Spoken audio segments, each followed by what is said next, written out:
சிறைவாசலுக்கு அவரை கொண்டு வந்தார்கள். கல்யாணம் ஆகி 15 நாளான காட்டூர் முருகேசன் தன்னுடைய நண்பனிடத்தில் சொன்னான், நீ என் மனைவியை கூட்டிக் கொண்டு சீக்கிரம் நீங்க வாய். அவனுடைய நண்பன் காட்டூர் முருகேசனுடைய மனைவியை அழைத்துக் கொண்டு சிறைவாசலுக்கு வந்தான். அப்பொழுது காட்டூர் முருகேசன் சொன்னான், என்னை இனிமேல் நம்பாதே, என்னுடைய வாழ்க்கைக்கு நான் பயன்பட மாட்டேன். நீ என்னுடைய நண்பனை கல்யாணம் செய்து கொண்டு குடும்பம் நடத்து, நீ மகிழ்ச்சியாக இருக்க வேண்டும், வாழ்த்துகிறேன் சொல்லி 15 நாள் திருமணமானவர் தன்னுடைய மனைவியை நண்பனிடத்தில் ஒப்படைத்து விட்டு சிறைக்கு சென்றார். சிறையிலிருந்து வெளியே வர்றான். மனைவியை தேடி போகல, நண்பனை நாடி போகல. போய் பார்த்தா அவங்களுக்கு ஒரு குற்ற உணர்ச்சி வரும் சொல்லி நண்பனையோ கல்யாணம் செய்த மனைவியே பார்க்காமல் திருச்சியில பெரியார் மாளிகையிலே வாசனம் செய்தார். என் பெருமைக்குரியவர்களை, கண்ணை மூடுகிற காலம் வரையில் கட்டிய மனைவியையும் நண்பனையும் கூட பார்க்காமல் பெரியார் மாளிகையிலேயே காலம் தள்ளி கர்ம விளையாற்றி கண்ணை மூடி நாம் காட்டூர் முருகேசன். தியாகம் பெரியார் போன்றவர்களை தவிர வேற யாராவது இந்திய அரசியல செய்திருக்காங்களா? சொல்லுவியா நீ? சாதியை பாதுகாக்கக்கூடிய அரசியல் அமைப்பு சட்டத்தை பெரியார் கொடுக்கிறார். பெரியார் பச்சை தமிழர் என்று யாரை ஆராதிக்கிறார்? கர்மவீரர் காமராஜரை ஆராதிக்கிறார். குடியாத்தம் இடைத்தேர்தலில் காமராஜர் களத்தில் இருக்கிறார்.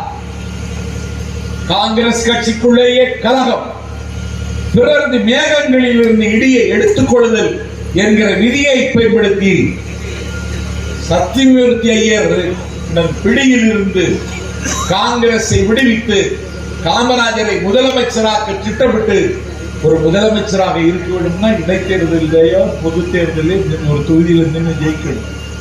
அதனால்தான் நான் இன்னும் முதலமைச்சராகல. இந்த வேலைக்கு நமக்கு ஒத்து வராது. குடியாத்தம் தொகுதியில காமராஜர் நிற்கிறார், பெரியார் ஆதரிக்கிறார், பச்சை தமிழர்கள் பாராட்டுகிறார், குணாலா குலக்குழுந்தை செல்லுவா வெல்லுவா என்று அண்ணா ஆராதிக்கிறார், முதலமைச்சர். சாதியை பாதுகாக்கக்கூடிய இந்திய சட்டப்பிரிவை கொடுத்துகிறார். சாதியை பாதுகாக்கிற இந்திய சட்டப்பிரிவை கொடுத்தினால் என்ன தண்டனை? அது வரைக்கும் ஒண்ணுமே இல்லை. காமராஜர்கிட்ட டெல்லி அரசு வற்புறுத்தி ஒரு சட்டத்தை போடுன்னு சொல்லி கொடுத்தனா 3 மாதத்திலிருந்து 3 வருடம் வரைக்கும் ஒரு சிறை. இன்னும் காமராஜரே சட்டம் கொண்டு வந்துட்டார். நான் முதலமைச்சராக்கி பார்த்த என் தோழனா இப்படி செய்யறான்னு பெரியார் அவருக்கு கேள்வியே கேட்கல, சட்டத்தை கொடுத்தான். ஒரு வரலாற்று தெரிஞ்சுக்கிடுங்க. அந்த போராட்டத்துல 10,000 பேர் கைதானாங்க. 10,000 பேர் திரண்டாங்க சாதியை ஒழிப்பதற்கான போராட்டத்துல. இன்னைக்கெல்லாம் சில கட்சிகள் பொதுக்கூட்டம் கூட்டுறதுக்கு கூட ஆளும் கிடையாது, கூட்டிட்டு வரோம். 300 ரூபாய் 400 ரூபாய் 500 ரூபாய் கொடுத்து ஆட்களை கூட்டிட்டு வரோம். அங்க உட்கார்ந்துருக்காங்க. கூட்டம் 8 மணிக்கு 7 மணிக்கு முடிச்சுட்டாங்க. அதுக்கு பிறகு அவங்க உட்கார்ந்துருக்காங்க. இந்த கூட்டம் தான் முடிஞ்சே போல் துறைக்க வேண்டியதானு கேட்டா அவங்க சொன்னாங்க, அடுத்த கூட்டத்துக்கு நாங்க உட்கார்ந்துருக்கோம். அப்படி இருக்கு தமிழ்நாடு. சட்டத்தை குழந்தை 10,000 பேர், 3000 பேரை தான் காவல்துறை கைது செய்து அவ்வளவுதான் செய்ய முடியும். நீதி உள்ளவர்கள் கொடுக்கிறதெல்லாம் கண்டு காணாம போலீஸ் விட்டுட்டான். அப்போது அரியலூர் வாலாஜா நகர தோழர்கள் போலீஸ் எங்களை கைது செய்யுங்கள் என்று வலியுறுத்தினார்கள். அப்படி கைது செய்யப்பட்ட தோழரின் ஒருவருடைய பெயர் தங்கராஜ். அவர் இன்னும் உயிரோடு இருக்கார். வேலூர் சிறையில் 17 வயது கீழவாடி பெரியசாமி என்கிற இளைஞர் இருக்கிறார். அவர் வயசு 17. 17 வயசு கீழவாடி பெரியசாமி ஜெயிலில் இருக்கான். அப்போது இருந்த ஆளுநர் கிருஷ்ணராம் மேதி வேலூர் ஜெயிலுக்கு விசிட்டு போறார். இந்த 17 வயது பார்த்துட்டு சொன்னாரு, ஒரு வயசே 17, நீ இப்ப வந்து சிறையில் இருக்கலாமா? என் அதிகாரத்தை பயன்படுத்தி இந்த நிமிடமே உன்னை விடுதலை செய்து விடுகிறேன் அப்படின்னு சொன்னால, நீங்க விடுதலை செய்தாலும் மீண்டும் கொடுத்துட்டு உள்ள வருவேன்னு கவர்னர் பேசுவான். அவன் எல்லாம் இருந்த கட்சி அதை கொச்சப்படுத்துறீங்க. பெரியாரோட வரலாறு படிச்சுட்டு பேசினேன்னா உன்னை நான் மதிப்பேன். நீ ஒண்ணுமே படிக்கிறது இல்லையே. கைய தூக்குற கத்துற. கைகோட்டு கேட்கிறான் முதல் மனைவி யாருன்னு. சென்னை பல்கலைக்கழகத்தில் பேராசிரியர் ஆய்வு செய்யறான். எத்தனை பேர் இருக்காங்க? தடய அறிவியல் நிபுணர்களுக்கே கண்டுபிடிக்க. அவன் பிள்ளைகள் இருக்கானே, அவங்களுக்கும் கண்டுபிடிக்க முடியல. நீ எல்லாம் தமிழ்நாட்டு அரசியல்ல திமுகவை குறை சொல்லிட்டு திமுக விமர்சனத்துக்கு அப்பாற்பட்ட கட்சி. ஃப்ரண்ட் கேமரா போட்டுருக்கீங்களா? எது போட்டுருக்கீங்க? ஆனா அதுல நியாயம் இருக்கா? ஃப்ரண்ட் கேமரா போட்டுருக்கீங்களா? Front camera. நீ என்ன சொல்ற? தனிச்சே நிக்கானா? தனிச்சு நின்னுட்டா இன்னும் 400 தூக்கி இருந்தாலும் தனிச்சுதான் இருப்பான்.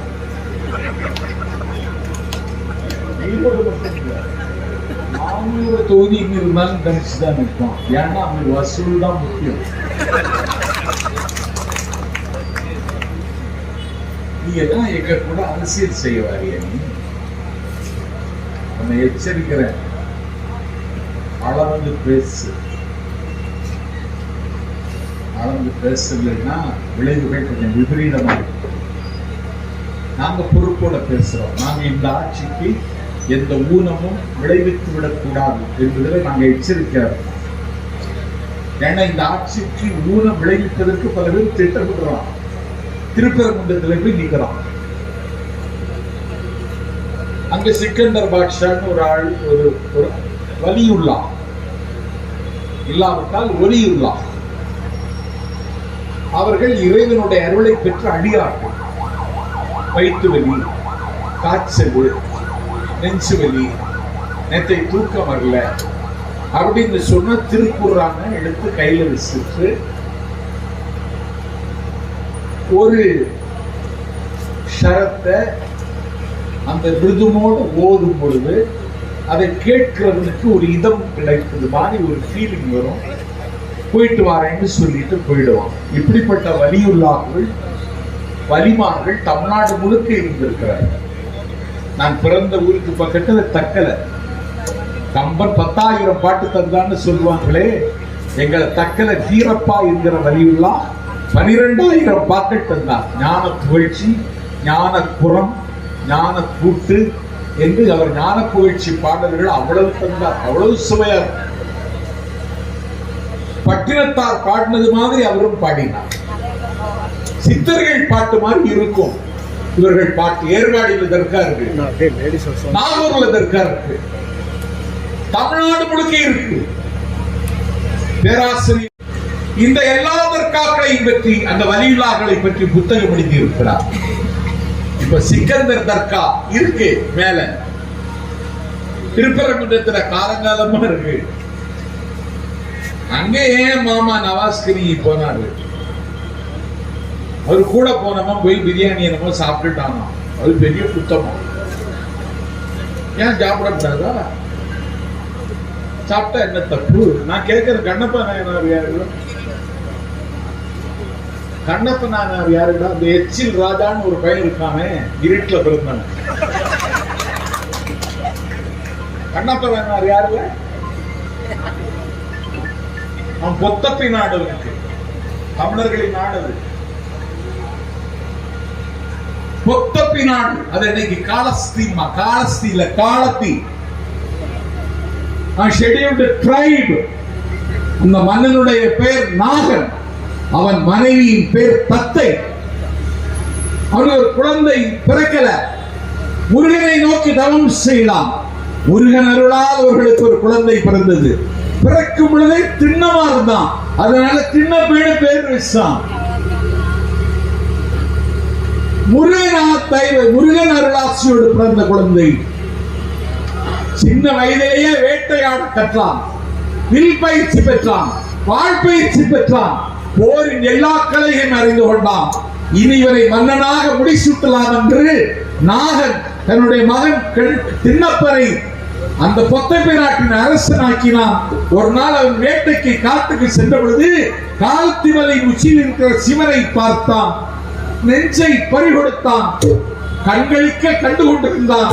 அங்கே சிவகோசரியார் என்று ஆகம முறைப்படி பூஜை செய்த அந்த சிவகோசரியார் பூஜை செய்து கொண்டிருக்கிறார். புல்லும் தண்ணீரும் போட்டு பூஜை செய்துட்டு இருக்காரு. இந்த காட்டு வேடம் திண்ணப்பன் சொன்னா, இப்படி புல்லும் இலையும் போட்டு பூஜை செய்யறானே, நான் ஏதாவது வேட்டையாடி கொண்டு வரேன்னு காட்டு பன்றி வேட்டையாடி அதை வாயில போட்டு அதுக்கி நைசாக்கி பொன்முகரையாக்கி தண்ணீரை வாயு நிறைய நிரப்பி அந்த கரியையும் அந்த தண்ணீரை அபிஷேகம் செய்து கரியை சிவபெருமானுக்கு கொடுத்தான். அடுத்த நாள் வந்தார் சிவகோசரியார். யார் அபச்சாரம் இப்படி எல்லாம் கவிச்சு போட்டிருக்கேன்னு சொல்லிட்டு கதறி அழுதாரு, கவலைப்பட்டது மாதிரி காட்டிக்கிட்டாரு. அப்ப சிவபெருமான் சொன்னா, உன் பக்தி எல்லாம் ஒரிஜினல் பக்தி இல்லடா, எங்க ஆளு திண்ணப்பர் பக்தி தாண்டா ஒரிஜினல் பக்தி. மறைந்து நின்றான் சிவபக்தர். சிவபெருமானுக்கு பூஜை செய்ய கரியெல்லாம் ஒதுக்கி தண்ணி எல்லாம் கொண்டு வரும் பொழுது சிவபெருமானுக்கு கண்ணில் கண்ணீர்ல ரத்தம் வந்தோட துடிச்சுட்டான். சிவகோஷ்டியே சிரிச்சுட்டு நிக்கலாம், செக்ஸ் படம் பார்த்த மாதிரி நிக்கிறான். இவன் துடிக்கிறான். காடு பூரா சுத்தி, மலை பூரா சுத்தி இருக்கிற பச்சளையெல்லாம் பறிச்சுட்டு வந்து சாறு பிடிஞ்சு கண்ணில் விட்டா ரத்தம் வடிவில் நிக்கலையா என்ற கண்ணு இருக்குன்னு தன்னுடைய கண்ணை இழந்து சிவபெருமானுக்கு அப்புறம் அவனுக்கு பேர் தான் கண்ணப்பன் ஆச்சு. நான் கேட்கிறேன், அன்னைக்கு சிவபெருமானுக்கு கறிபடைச்சாங்க திண்ணப்பன், அவன் 63 அடியார்கள் வருவான் இல்லையா? இந்த சீமான் பேலுக்கு தெரியாம இருக்கலாம், ராஜா பேலுக்கு தெரியாதா? அண்ணாமலைக்கு தெரியாம இருக்கலாம். அவன் இறக்குமதி செய்யப்பட்டவன். அவன் என்னைக்கு ஏற்றுமதி செய்யப்படுவான்னு அந்த கட்சியில் இருக்கிற பயிரோட காத்திருக்கான். கறி திங்கப்படாதா? அத நீ சொல்றதுக்கு யாரு? நவாஸ்கனி கருதிட்டான்னா நவாஸ்கனி கறிதான் தின்னுவான். அது உனக்கு என்ன? அப்படியே செய்தாலும் முருகன் பார்த்துட்டு இருந்தா முருகன் நவாஸ்கனிக்கு தண்டனை கொடுக்கட்டும். முருகன் உங்களை ஒத்துக்கிடுவானா, எங்களை ஒத்துக்கிடுவாங்க. நாங்க 3 நாள் முத்தமிழ் முருகன் மாநாட பழனியில நடத்திடுவோம். முருகன் எங்களை மாதிரி செஞ்சுக்கிறவன். தந்தை தாயை சுற்றி வந்தால் கனின்னு சொன்னான் சிவபெருமான். தந்தை தாயை சுற்றினாலும் கனி கொடுக்கலான்னு சட்டத்தை திருத்தம் சிவபெருமான். உலகம் பூரா சுத்தனம், உலகத்தை சுற்றி வருகிறவர்களுக்கு கனின்னா முருகன் உலகம் பூரா சுத்தி கனியை தாங்கன்னு சிவபெருமான் கேட்டான். இல்ல தந்தை தாயை சுற்றினாலும் கனி கொடுக்கலான்னு அரசியல் சட்டம் 356 பிரிவு சொல்லி தந்தை தாயை சுட்டு கனியை வாங்கிட்டு முருகனை தெருவில் விட்டுட்டாங்க. முருகன் சொன்னா அவங்க அரசியல் சட்டம் இதெல்லாம் நம்ம ஒத்து வராது, உங்க ஆதிக்கத்துக்கு கீழே இருக்க முடியாது, நான் தனிநாடு கேட்டு போறேன், குண்டு இருக்கும் இடத்துல எல்லாம் இந்த குமரன் இருப்பேன் அப்படின்னு சொல்லி முருகன் காட்டுக்கு புறப்பட்டு எல்லா குண்டுலையுமே உட்கார்ந்துட்டான். முதல்லயே தனிநாடு கேட்டவன் முருகன் தான். அவன் அப்போதே திமுகவின் செயற்குழு உறுப்பினர் தான். நீ போய் கறி திங்கிறியா அப்படின்லாம் கேட்காத. எல்லாத்துக்கும் என்கிட்ட செய்தி இருக்கு, எங்கள்கிட்ட எல்லாத்துக்கும் ஆதாரம் இருக்காங்கன்னு சும்மா வந்து மேடைக்கு வரல. இதை வச்சுட்டு தமிழ்நாட்டில் அரசியல் பண்ணலான்னு பார்க்கலாம், பண்ண முடியாது. யாகூப் மாமா சொன்னாங்க, சுவாமி நிலையம் ஆறுபடை வீடுகளில் சிவபெருமானுக்கு இது உபதேசம் செய்து முருகனவர். அந்த ஆறுபடை வீட்டுல உண்டான சுவாமி நிலை பாபநாசம் பகுதியில் இருக்கு. திருப்பரம் வந்து